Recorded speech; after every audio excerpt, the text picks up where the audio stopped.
Losing is one of the most uncomfortable experiences in life. It stings. It bruises the ego. It can make even the strongest among us question who we are and what we're capable of. But hidden inside every loss is the seed of greatness. And the truth is, champions are not defined by how often they win, but by how they respond to defeat. Every loss, every setback, every heartbreak carries within it a lesson, a chance to sharpen yourself against life's grindstone. The people we admire most, the athletes, the entrepreneurs, the artists, the leaders, have all been forced to wrestle with failure, and it was in those battles that their greatness was forged. Every time you lose, you get better. That's what the best have always known. The champions of the world don't win every point, every game, or every season. They lose, often more than people realize, but they carry with them the ability to keep going, to absorb the pain, and to transform it into fuel. Losses are not the opposite of success. They are the raw material of success. They teach humility. They cultivate patience. They demand resilience. Without them, greatness is not possible. Think about it. Michael Jordan was once devastated by a playoff loss, so much so that he cried on the bus afterward. He was crushed, convinced it was the end. But his father gave him words that carried him through.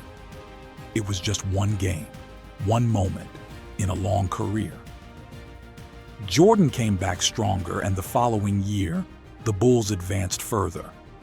That moment of loss became a turning point, not an end point. The story repeats across all fields of greatness. It is the story of those who refuse to quit when life knocks them down. Loss feels like the storm that will never end. It feels permanent in the moment, but every storm, no matter how violent, passes. Every setback eventually becomes part of the past. The question is, what will you do when the skies clear? Will you be ready? Will you have learned from the pain, or will you have wasted it? Champions know that the storm is temporary. They endure, they keep working, they keep believing, because when the moment to rise comes again, they intend to be prepared. Fear plays its role too.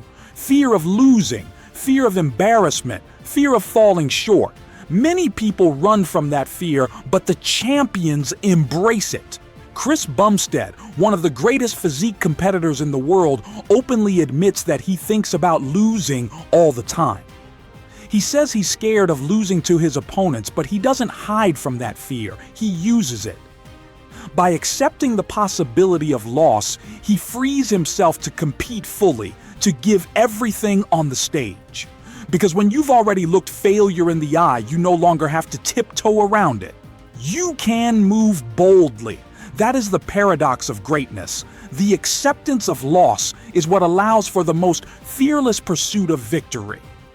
The truth is that everything worth achieving comes with a cost. Success demands sacrifice. We understand this in every other area of life. A bigger house costs more. A luxury car costs more. Yet when it comes to success, people often forget this truth.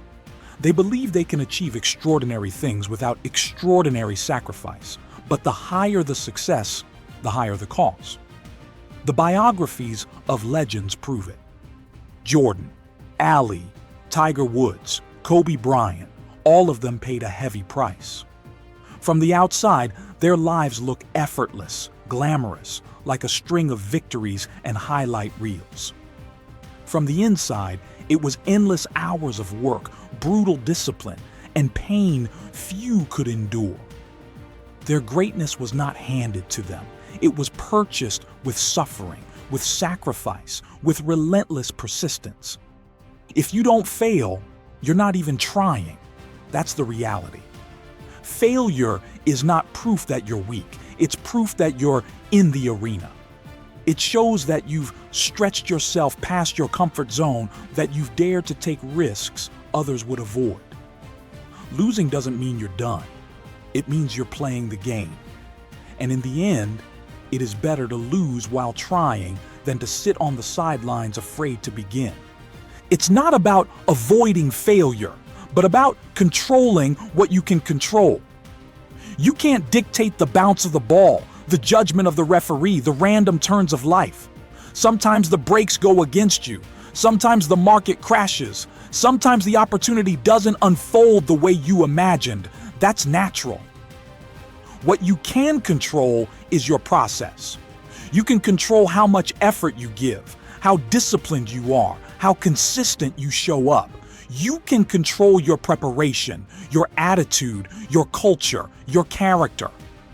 Those are the things that live inside you, and they only need to be drawn out through commitment. Winners and losers are often separated not by talent, but by the ability to learn from failure. Normal people see failure in every opportunity. Successful people see opportunity in every failure. Both are right, but only one path leads to growth. The successful ones are not immune to doubt, to pain, to self-criticism. They just refuse to let those feelings define them. They see failure as feedback, as a lesson, as a teacher. They pick apart the loss, ask why it happened, and then adjust. They know that the pain of loss is temporary, but the lessons are permanent. Muhammad Ali once said, "Suffer now and live the rest of your life as a champion." He understood that the struggle, the long mornings, the punishing training sessions were not killing him, they were forging him.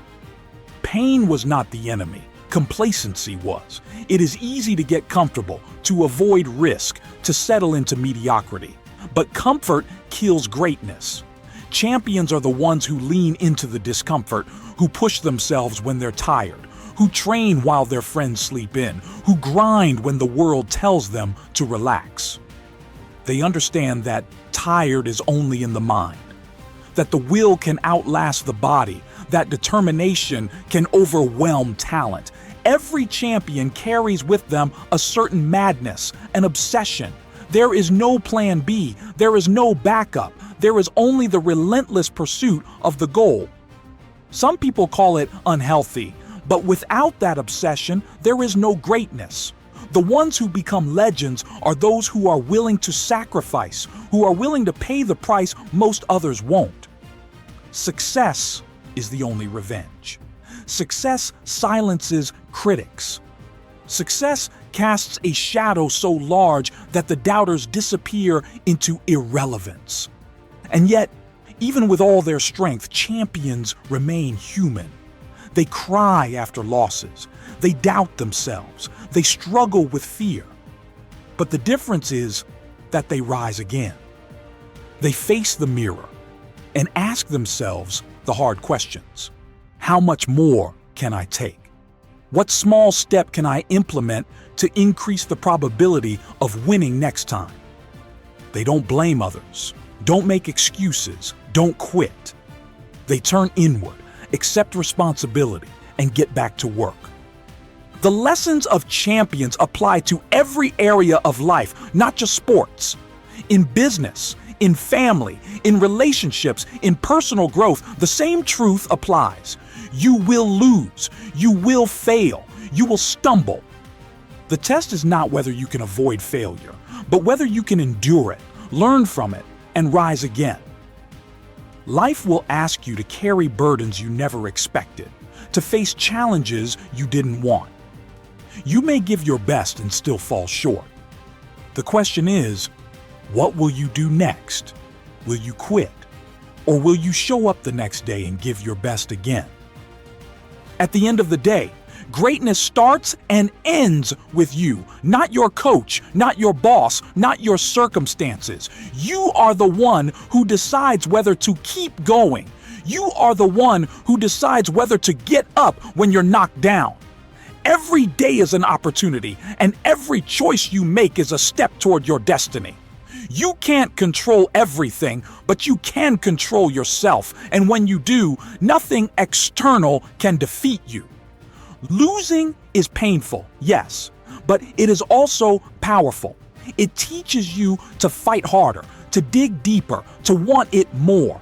It humbles you. It shows you that success isn't guaranteed, and that's exactly why it's worth pursuing. You will be laughed at. You will be doubted. You will be underestimated. But those moments are opportunities, not obstacles.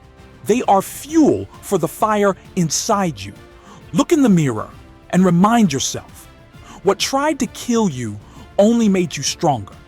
You have greatness within you. The path won't be easy. It will demand sacrifice, discomfort, and relentless effort. But if you are willing to pay the price, if you are willing to rise after every loss, if you are willing to stay hungry when others quit, then nothing can stop you. The storm will pass. The doubt will fade. And when the dust clears, you will be ready. Because greatness is not built on perfection. Greatness is built on resilience. It is built on the courage to fail and the determination to rise again.